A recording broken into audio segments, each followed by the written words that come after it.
Mathematical modelling देखते हैं और स्टेट स्पेस रिप्रेजेंटेशन देखते हैं। देखिए हमारे पास दो तरह के सिस्टम होते हैं, एक वो जो टाइम के साथ चेंज नहीं हो रहा होता स्टैटिक होता है, और जो टाइम के साथ चेंज हो रहा होता है वो डायनामिक होता है। मॉडल्स हमारे पास फिजिकल, मैथमेटिकल और कंप्यूटर बेस्ड मॉडल होते हैं जिसमें स्टैटिक और डायनामिक दोनों एग्जिस्ट करते हैं।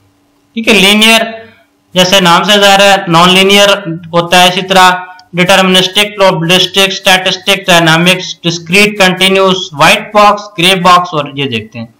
ब्लैक बॉक्स वो होता है जिसके आपकी सिर्फ इनपुट और आउटपुट पता हो, अंदर के डायनामिक्स बहुत कॉम्प्लेक्स हो। ग्रे बॉक्स होता है कि आपको किसी हद तक अंदर की इंफॉर्मेशन हो। व्हाइट बॉक्स होता है आपको 100% सारा कुछ पता हो।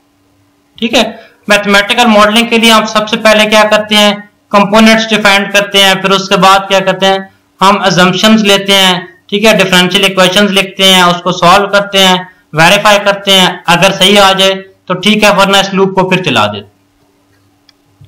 हमारे पास इलेक्ट्रिकल सिस्टम होता है, इलेक्ट्रिकल के अंदर कैपेसिटर, इंडक्टर और रेजिस्टर आते हैं। ठीक है, अगर कैपेसिटर का लिया जाए तो 1/CS आता है इसका ट्रांसफर फंक्शन, इसका R आता है, इसका LFS आता है।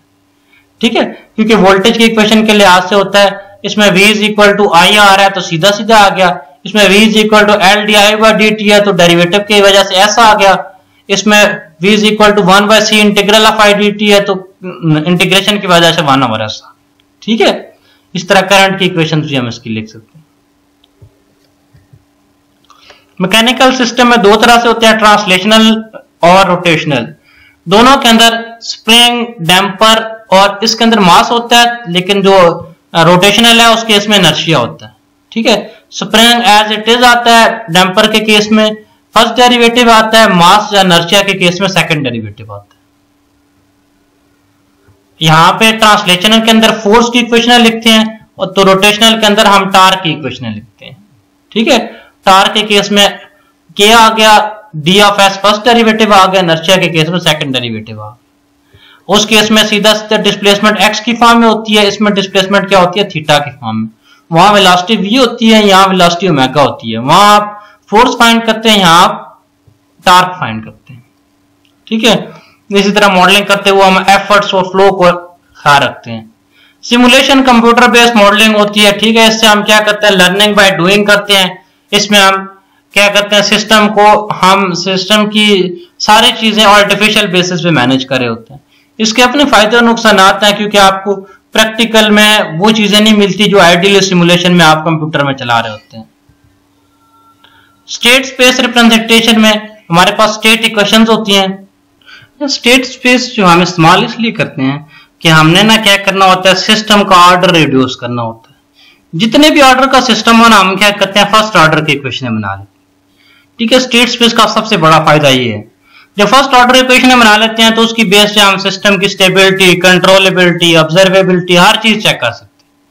ठीक है, तो उसके बनाने के लिए हम स्टेट इक्वेशंस और आउटपुट इक्वेशंस का सहारा लेते हैं। स्टेट इक्वेशन होती है x dot is equal to ax plus bu और आउटपुट इक्वेशन होती है y is equal to cx plus du। ठीक है, ये स्टेट है। ठीक है, ये आउटपुट है हमारे पास और u क्या है, इनपुट है। ठीक है, ये वेक्टर्स होते हैं। a स्टेट मैट्रिक्स है, b इनपुट मैट्रिक्स है।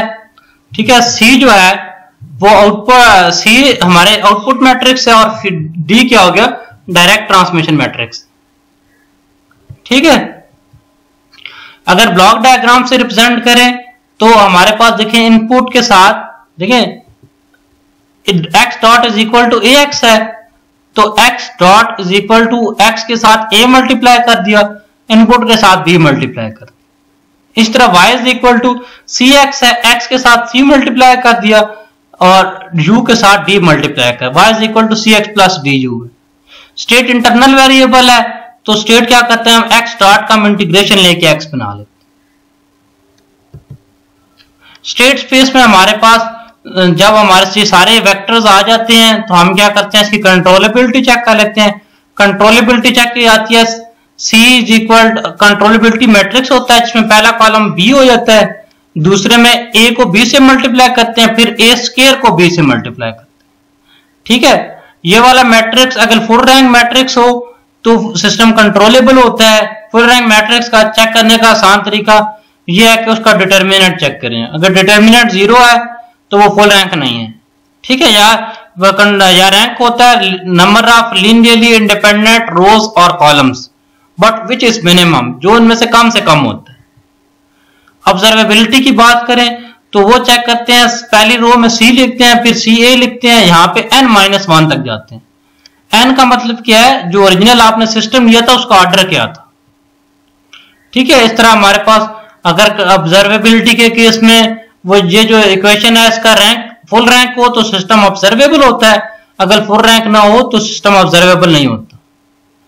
कंट्रोलेबल फॉर्म में अगर हम इस तरह से इक्वेशन लिख लें ना, अपर डायगोनल सी हो और डायगोनल के ऊपर 0 है, से ऊपर ऊपर अपर डायगोनल हो और नीचे वैल्यूज हो।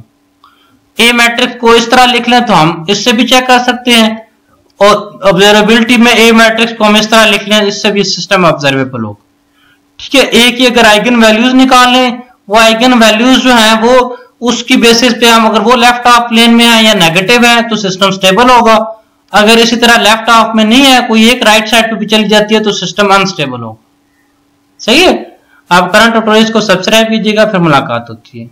अल्लाह हाफिज।